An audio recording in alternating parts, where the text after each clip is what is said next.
नमस्कार. Super prime time मध्ये आपल्या सगळ्यांचं स्वागत. मी निखिला. केरळमधला विमान अपघात नेमका कसा घडला, सुशांत आत्महत्या प्रकरणाच्या तपासामध्ये आज नवीन काय समोर आलं आणि कोरोनावरची लस रशिया 12 ऑगस्टला आणणार का, या सगळ्या बातम्या आपण टॉप 9 न्यूज मध्ये पाहणार आहोत. मात्र सुरुवातीला आपण पाहूयात केरळमधल्या अपघाताच्या बातम्या टॉप 9 न्यूज मध्ये.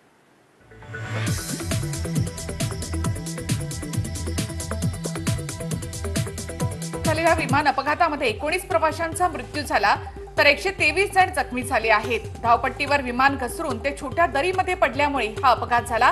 केरळ विमान दुर्घटनेतील बचाव कार्य रात्री उशिरापर्यंत संपलेलं आहे. दरम्यान घटनेतील जखमींना केरळच्या मल्लापुरम आणि कोझिकोड रुग्णालयामध्ये दाखल करण्यात आलेलं आहे.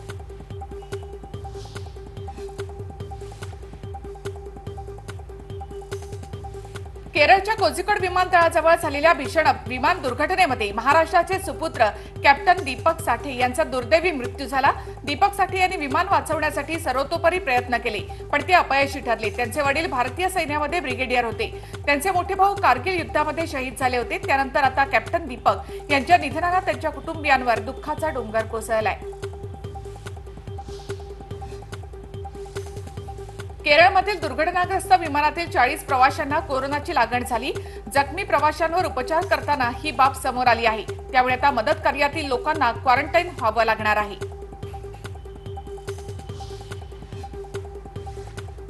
केरळमधील कोझिकोडच्या करिपूर आंतरराष्ट्रीय विमानतळावर शुक्रवारी रात्री एअर इंडिया एक्सप्रेसच्या विमानाचा भीषण अपघात झाला. या अपघातामुळे धक्क्यात असलेल्या जखमींच्या नातेवाईकांसाठी आणखी धक्कादायक बातमी समोर आली. या विमान अपघातामध्ये मरण पावलेल्या 18 प्रवाशांपैकी 2 जण कोरोना पॉझिटिव्ह असल्याचं निष्पन्न झालेलं आहे.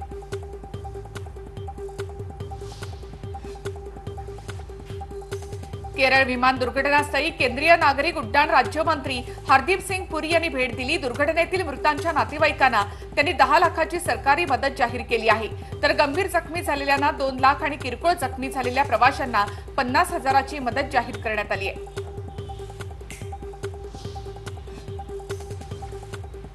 केरळमधील विमान अपघाताच्या घटनेच्या तपासाचे आदेश केंद्रीय नागरी हवाई वाहतूक मंत्री हरदीप सिंग पुरी यांनी दिले. एअरक्राफ्ट ऍक्सिडेंट इन्व्हेस्टिगेशन ब्युरो या घटनेचा तपास करणार असल्याचं त्यांनी सांगितलं. तसंच आपण स्थानिक अधिकाऱ्यांच्या संपर्कात असून मुंबई दिल्लीवरून मदतीसाठी टीम रवाना करण्यात आलेल्या आहेत. एआयपीद्वारे या घटनेचा तपास केला जाईल असंही त्यांनी सांगितलं. दीपक साठे यांचे चुलत बंधू निलेश साठे यांनी फेसबुकवर एक भावनिक अशी पोस्ट लिहिली आहे. दीपक साठे यांनी विमानाच्या 3 फेऱ्या मारून विमानामध्ये असलेलं इंधन संपवलं. विमानामध्ये इंधन नसल्यामुळेच त्याचा अपघात झाल्यानंतर सुद्धा विमानानं पेट घेतला नाही. विमान खाली उतरवण्यासाठी विमानाचं इंजिन बंद करण्यात आलं होतं. त्यानंतर 3दा विमान आदळलं. मात्र मोठा अपघात होऊन सुद्धा त्यावेळी धूर मात्र दिसला नाही आणि अनेकांचे प्राण वैमानिकांनी वाचवले असं निलेश साठे यांनी म्हटलंय.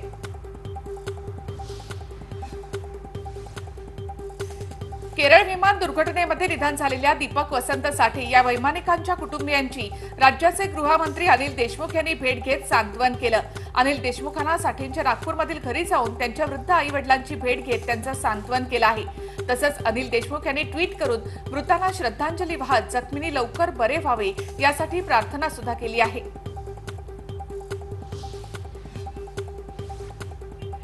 केरळ विमान दुर्घटनेमधील विमानानं योग्य धावपट्टीवर लँडिंग केलं. दुसऱ्या धावपट्टीवर लँडिंग केलं असतं तर यापेक्षा भयंकर अशी दुर्घटना झाली असती असं निवृत्त एअर मार्शल भूषण गोखले यांनी म्हटलं. दीपक साठे हे अनुभवी होते असंही त्यांनी म्हटलं. सालियन आत्महत्या प्रकरणाला आता एक वेगळं वळण लागलेलं आहे. दिशा सालियननं साजरे केलेल्या शेवटच्या पार्टीचा एक व्हिडिओ समोर आलेला आहे. व्हिडिओ सोशल मीडियावर व्हायरल झाला आहे. 8 जूनला ही पार्टी झाली होती. या पार्टीनंतर दिशानं आत्महत्या केली होती. आत्महत्येच्या 1 तास आधीचा हा व्हिडिओ आहे. या व्हिडिओमध्ये दिशा आणि तिचे मित्र काश्मीर सिनेमातील गाण्यावर नाचत आहेत. दिशा सुद्धा मनमुरादपणे डान्स करते. दिशानंच हा व्हिडिओ आपल्या मित्रांना व्हॉट्सअपवर शेअर केला होता.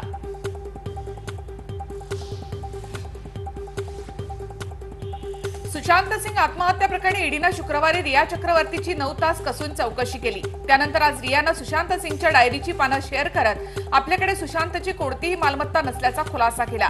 तसंच आपल्याकडे फक्त सुशांतची डायरी आणि पाण्याची बॉटल असल्याचं रियानं स्पष्ट केलं आहे.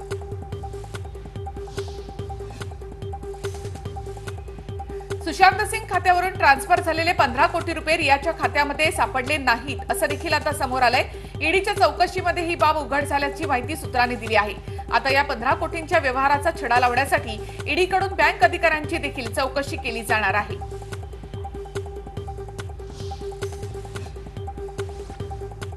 रियाचा भाऊ शौविक याची आज पुन्हा एकदा ईडीकडून चौकशी करण्यात आली। दरम्यान सकाळीच शौविक ईडी कार्यालयामध्ये दाखल झाला होता। कालही रियासोबत शौविकची देखील चौकशी करण्यात आली।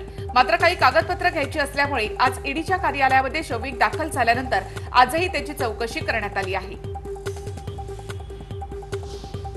दिवंगत अभिनेता सुशांत सिंग राजपूतचे वडील के सिंग यांनी सुप्रीम कोर्टामध्ये धाव घेतली आहे। रियाच्या याचिकेवर माझे ऐकून घ्या अशी मागणी सुशांतच्या वडिलांनी केली।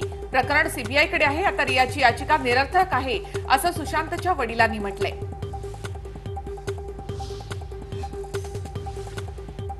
सुशांत सिंग राजपूत आत्महत्या प्रकरणी दाखल करण्यात आलेल्या एडीआर संदर्भात महाराष्ट्राचे गृहमंत्री अनिल देशमुख यांनी दावा केला की हे प्रकरण सीबीआयकडे अद्याप ट्रान्सफर झालेलं नाही। मुंबई पोलिसांचा तपास योग्य रीतीने सुरू आहे।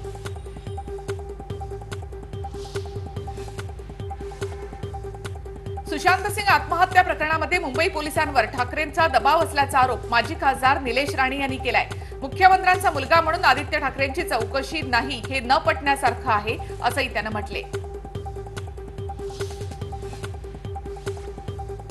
सुशांत प्रकरणी तपासाला येणाऱ्या सीबीआय अधिकाऱ्यांना क्वारंटाईन करण्याची धमकी देणाऱ्या महापौरांचा बोलविता धनी कोण हे जनतेला ठाऊक आहे अशी टीका भाजप आमदार अतुल भातखळकर यांनी केली आहे। लोकांच्या मनात असलेला संशय पक्का होत चालला असून हा आटापिटा कोणाला वाचवण्यासाठी आहे हे जनतेला कळतंय असा टोला देखील त्यांनी लगावलाय।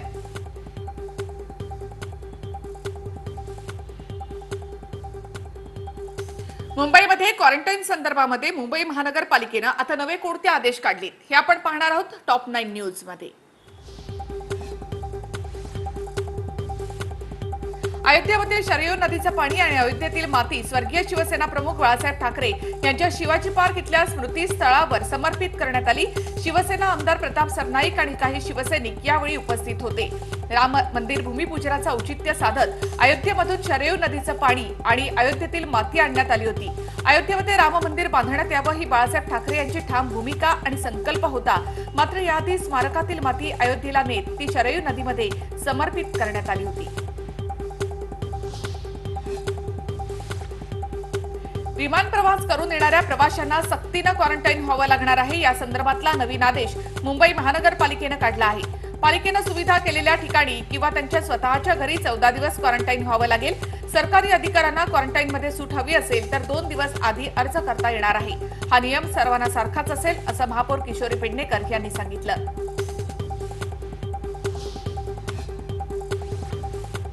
मुंबईतील जेजे रुग्णालयाला राज्यपाल भगतसिंग कोश्यारी यांनी भेट दिली। कोविड-19च्या आव्हानात्मक परिस्थितीमध्ये रुग्णसेवा देत असल्याबद्दल सर्व डॉक्टर्स, परिचारिका, रुग्णसेवक आणि कर्मचाऱ्यांना त्यांनी कौतुकाची थाप दिली।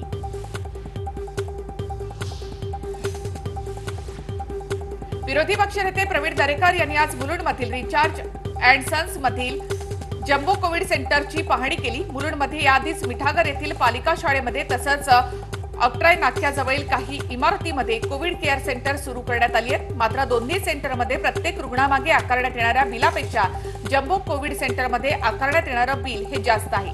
त्यामुळे कोरोना सेंटरमध्ये पुरेसे रुग्ण नसताना देखील पालिकेला मोठा आर्थिक भुर्दंड बसत असल्याचा आरोप यावेळी दरेकर यांनी केलाय। कल्याण डोंबिवली महापालिका क्षेत्रामध्ये जवळपास 4 महिने दुकानं बंद असल्यामुळे व्यापाऱ्यांचं नुकसान झालं आहे। त्यामुळे आता सरसकट दुकानं सुरू करण्याची परवानगी द्यावी, अन्यथा आंदोलन करण्यात येईल असा निर्णय आजच्या झालेल्या बैठकीमध्ये घेण्यात आला। या बैठकीमध्ये भाजपचे स्थानिक आमदार रवींद्र चव्हाण देखील उपस्थित होते। या निर्णयाला भाजपनं समर्थन दिलं आहे। 3 दिवसांपूर्वी मुंबईमध्ये झालेल्या मुसळधार पावसानं वाहनांचं मोठं नुकसान झालं। दक्षिण मुंबईतील गॅरेज बाहेर वाहनांच्या रांगाच रांगा लागल्या होत्या। 26 जुलै 2005च्या तुलनेमध्ये कमी गाड्या पाण्यामध्ये गेल्या।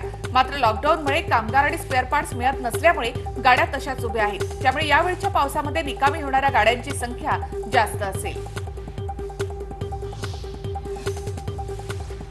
वाढीव वीज बिलासंदर्भामध्ये टाटा इलेक्ट्रिसिटीच्या बोरिवली इथल्या कार्यालयावर मनसेचे सरचिटणीस नयन कदम यांच्या नेतृत्वाखाली धडक देत अधिकाऱ्यांना इशारा देण्यात आला। वीज ग्राहकांना गोल गोल फिरवू नका आणि नागरिकांच्या सहनशीलतेचा अंत पाहू नका असा इशारा देण्यात आलाय। दरम्यान कोणाचीही वीज कापल्यास त्याला महाराष्ट्र सैनिकांचा सामना करावा लागेल असा इशारा मनसेकडून देण्यात आलाय। कोकणातील गणेश भक्तांना गावाकडे जाण्यासाठी राज्य सरकार कोणतीही सुविधा उपलब्ध करून देत नाही असा आरोप करत बस सेवा सुरू करण्याची घोषणा करणाऱ्या महाराष्ट्र नवनिर्माण सेनेनं आपला शब्द मात्र पाळला। चाकरमान्यांसाठी मनसेची गणपती स्पेशल बस सेवा आजपासून सुरू झाली। 1 ऑगस्ट पासून बुकिंग सुरू करण्यात आलं होतं, त्यानुसार आज बस सोडण्यात आल्या। ठाण्यामध्ये आज सकाळपासूनच पावसाचा जोर जरा कमी झाला असला तरी सोसाट्याचा वारा होता, त्यामुळे खारेगाव परिसरातील वास्तू आनंद या कॉम्प्लेक्समध्ये एक भलं मोठं झाड कोसळलं, त्यामुळे 6 4-चाकी गाड्यांचं नुकसान झालं। यामध्ये कोणतीही हानी झाली नसून मोठ्या प्रमाणामध्ये गाड्यांचं मात्र नुकसान झालं। अग्निशमन दल आणि पालिकेचे आपत्ती व्यवस्थापन विभाग कर्मचाऱ्यांनी या ठिकाणचं झाड हटवण्याचं काम केलंय।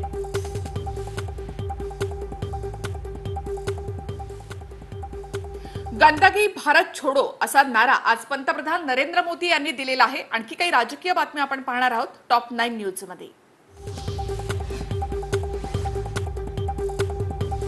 पंतप्रधान नरेंद्र मोदी यांनी आज राष्ट्रीय स्वच्छता केंद्राचं उद्घाटन केलं। महात्मा गांधीजी यांना समर्पित राष्ट्रीय स्वच्छता केंद्राची सर्वात पहिली घोषणा पंतप्रधान नरेंद्र मोदी यांनी 10 एप्रिल 2017 रोजी गांधीजींच्या चंपारण्य सत्याग्रह 100 वर्ष पूर्ण झाल्याबद्दल केली होती। आज राष्ट्रीय स्वच्छता केंद्राच्या उद्घाटनाप्रसंगी बोलताना पंतप्रधान मोदी यांनी गांधीजींच्या नेतृत्वामध्ये झालेल्या भारत छोडो आंदोलनाची आठवण करून दिली।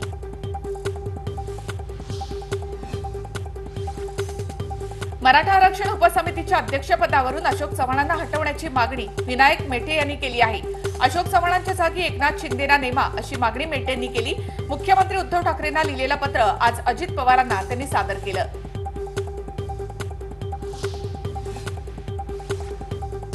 विजय वडेट्टीवार हे सारथी बंद करायला निघाले आहेत असा आरोप विनायक मेटेंनी केला। वेळ पडली तर आम्ही मुख्यमंत्र्यांचा राजीनामा सुद्धा मागू असं विधान त्यांनी यावेळी केलं। सारथीबद्दल उपमुख्यमंत्री अजित पवारांनी नेमकं काय केलं असा सवाल सुद्धा त्यांनी उपस्थित केला।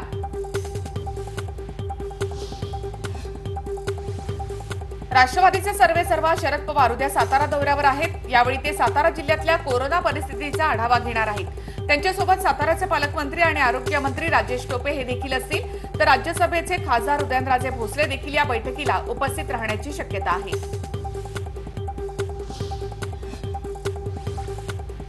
उपमुख्यमंत्री अजित पवार यांचा सडेतोड स्वभाव सर्वांनाच परिचित आहे। त्याची पुन्हा एकदा प्रचिती पिंपरी चिंचवडमध्ये आली। सोशल डिस्टन्सिंगवरून अजित पवार चांगलेच भडकल्याचं पाहायला मिळालं। अजित पवारांनी पिंपरीमध्ये मनसे नगरसेवक सचिन चिखले यांना सोशल डिस्टन्सिंग न पाळल्यामुळे चांगलंच सुनावलं।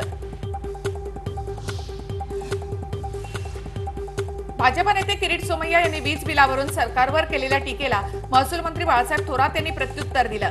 किरीट सोमय्यांना कोणी गंभीरपणे घेत नाही अशी टीका थोरातांनी केली। महावितरणच्या वीज बिलासंदर्भात लोकांच्या तक्रारी आहेत, सरकार त्यावर विचार करत आहे असंही थोरातांनी म्हटलं। इंडियन मेडिकल असोसिएशननं चाकरमान्यांचे लोंढे थांबवा असं दिलेलं पत्र म्हणजे सरकारचं अपयश असल्याची टीका माजी खासदार निलेश राणे यांनी केली आहे। कोकणामध्ये चाकरमानी फरफटत येत आहेत। परराज्यामध्ये लोकांसाठी सरकारनं सोय केली, मात्र कोकणी माणसासाठी ठाकरे सरकार अपयशी ठरलं अशी टीका देखील त्यांनी केली। 2 दिवसांपूर्वी नाणार प्रकल्पाला समर्थन देणाऱ्यांमध्ये 80% शिवसैनिक होते। यावर पैसे कमावणे हा शिवसेनेचा एकमेव धंदा असल्याची टीका भाजपच्या नारायण राणेंनी केली। पूर्वी विरोध केला, आता समर्थन करतायत, हे शिवसेनेचा घुमजाव आहे असंही त्यांनी म्हटलं। कोरोना व्हायरसच्या संकटामध्ये महाराष्ट्रातील परिस्थिती संयमानं हाताळणाऱ्या मुख्यमंत्र्यांमध्ये उद्धव ठाकरे यांनी पुन्हा एकदा टॉप 5 मध्ये स्थान पटकावलं। इंडिया टुडे आणि कार्वी इन्साइट्सनं संयुक्तपणे केलेल्या सर्वेक्षणामधून हा निष्कर्ष काढण्यात आलेला आहे।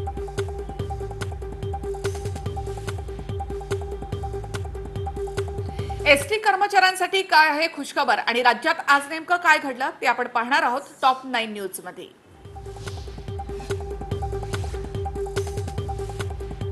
राज्य परिवहन महामंडळाकडून आज परिपत्रक प्रसिद्ध करण्यात आलेलं आहे। या पत्रकानुसार एसटी कर्मचाऱ्यांचा आज पगार बँक खात्यामध्ये जमा झालेला आहे। मार्च आणि एप्रिल महिन्यातील थकीत पगार सुद्धा कर्मचाऱ्यांच्या खात्यामध्ये जमा झालाय। खासदार छत्रपती संभाजीराजे यांनी विजयदुर्ग किल्ल्याची पाहणी केली। त्यांच्यासोबत यावेळी शिवसेनेचे आमदार वैभव नाईक सुद्धा होते। विजयदुर्ग किल्ल्याच्या दुरुस्तीसाठी आपण सतत प्रयत्नशील असल्याचं राजेंनी सांगून पुरातत्व खात्याच्या प्रमुखांची आणि सांस्कृतिक मंत्र्यांची यासाठी भेट घेतल्याचं म्हटलं।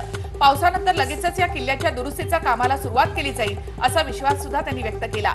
यावेळी त्यांनी सी सर्किट टुरिझम करण्याची मागणी सुद्धा केली।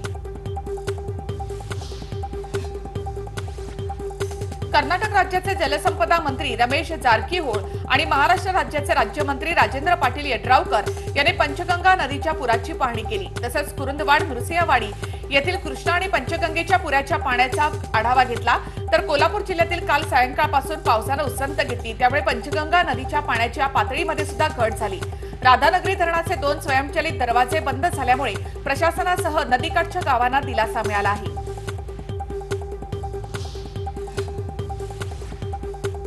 बेळगाव जिल्ह्यातील मनगुत्ती गावातील छत्रपती शिवाजी महाराजांचा पुतळा रातोरात हटवण्यात आला।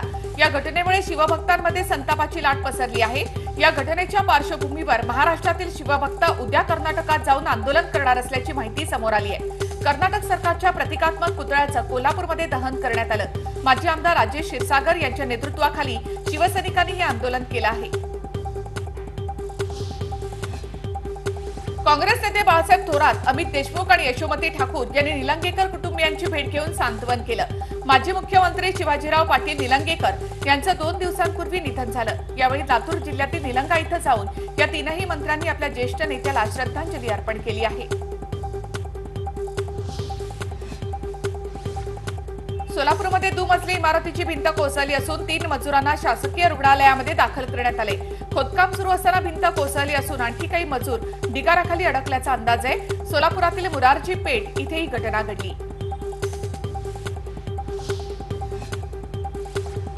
कोकणामध्ये गणेशोत्सवासाठी जाणाऱ्यांसाठी आनंदाची बातमी आहे। गणेशोत्सवासाठी चाकरमान्यांसाठी विशेष रेल्वे गाड्या सोडण्याची शक्यता आहे। 2 दिवसांमध्ये या निर्णयाची अपेक्षा आहे। राज्य सरकारकडून मध्य रेल्वेच्या महाव्यवस्थापकांना गणेशोत्सवासाठी ट्रेन सुरू करण्यासाठी पत्र देण्यात आले। या पत्राला होकार मिळाल्याची सूत्रांची माहिती मिळते। उल्हासनगरमध्ये वडापावच्या दुकानामध्ये सिलेंडरचा स्फोट झाला। यामध्ये भीषण आग लागली। या आगीमध्ये आता एकाचा मृत्यू झाला असून 11 जण जखमी झाले। अग्निशमन दलानं 2 तासानंतर आगीवर नियंत्रण मिळवलं। दरम्यान हे दुकान अधिकृत होतं का, त्यांच्याकडे फूड लायसन्स तसंच फायर लायसन्स होतं का याची चौकशी पोलिसांकडून सुरू आहे। ची लस 12 ऑगस्टला येणार का? पाहणार आहोत कोरोना संदर्भातल्या बातम्या आणि इंटरनॅशनल बातम्या टॉप 9 न्यूज मध्ये। अमेरिकेचा राष्ट्राध्यक्ष असला तरी चौकशी करण्यात येणार असल्याचं न्यूयॉर्क कोर्टानं स्पष्ट केलं आहे। डोनाल्ड ट्रम्प यांच्यावर एका महिलेनं बलात्काराचा आरोप केला।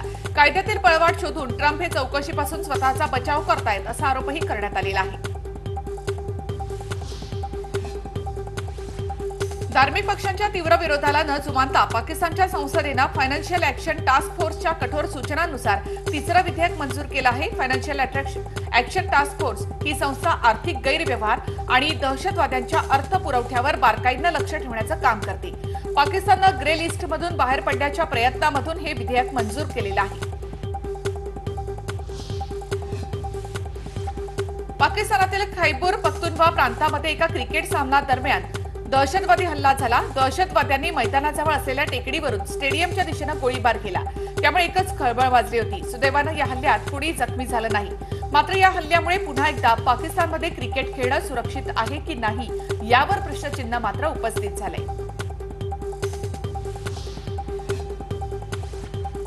कोरोनामुळे जगभरातील जनजीवन विस्कळीत झालं आहे। बहुतेक लोक आपल्या घरामधून ऑफिसची कामं करत आहेत। वर्क फ्रॉम होममुळे कर्मचाऱ्यांचा आरोग्य सुरक्षित आहे। त्यातच आता जुलै 2021 पर्यंत फेसबुकनं आपल्या सर्व कर्मचाऱ्यांना घरून काम करण्याची परवानगी दिली आहे। इतकंच नाही तर फेसबुक त्यांच्या कर्मचाऱ्यांना $1000 पर्यंतची मदत देखील करणार आहे। रशिया कोरोनावरच्या लसीची नोंदणी करणार आहे। कोरोनाच्या बातम्या पाहूया टॉप 9 न्यूज मध्ये।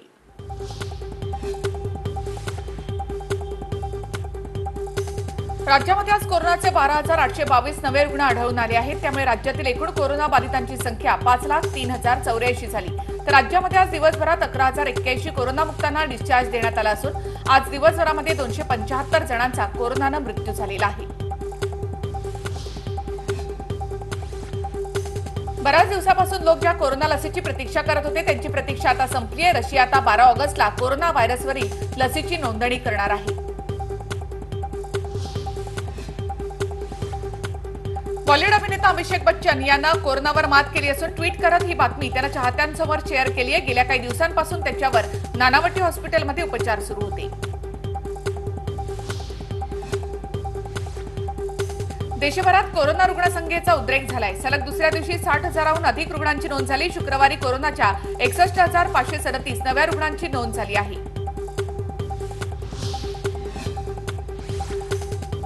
कोरोनाचा सतत वाढणारा प्रादुर्भाव चिंतेचा विषय ठरतोय। ऑगस्ट महिन्यामध्ये भारतामध्ये आतापर्यंत कोरोनाचे सर्वाधिक रुग्ण समोर आले। अमेरिका आणि ब्राझीलपेक्षा सुद्धा ही संख्या जास्त आहे।